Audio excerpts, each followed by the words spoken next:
Okay, andito na tayo sa pick up mga katrops. Ano na naman kaya ipipick up natin dito? Buko pay lang daw, buko pay. Buko pay daw ang... Okay. Yun lang po sa... Check mo sir kung kasya lang kasi... Dot pala nagsabing scooter type ano. Tingnan niyo sir kung kasya. Kasya daw sa lalabag. Oh ha? Sir, doon na yung payment? Nag-add kaya si client nun? Sobrang nakas sa lalabag eh. Pag ganyan. Yung pick up, wala silang pakialam, di ba? Kung mag-a-add si customer o hindi, balikin na to eh. Yung pick up, walang pakialam yan. Tapos pagdating mo dun sana, sasabihin, sige sir, sabihin nyo na, bahala na lang. Sila mo lang kumikita rito eh. Sa amin, napakababa. Mababa talaga ang rate sa amin. Wala kaming base fare.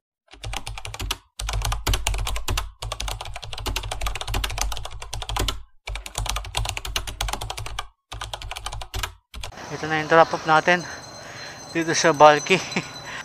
Sabi lang. Sige po ma'am, baba daw natin. Mukhang galante to ah. Mukhang galante to ah. Opya. Dito na lang po ma'am. Medyo mabigat talaga.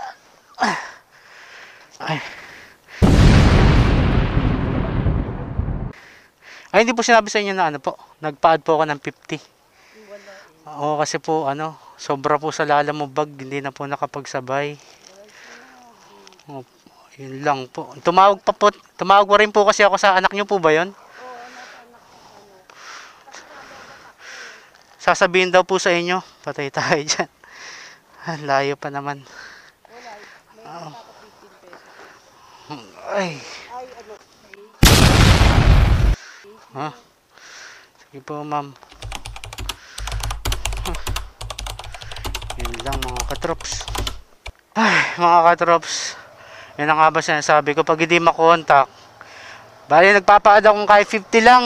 Diyos ko po, 50 lang yan ha, para sa ganong karami. Grabe, binigay 15 pesos.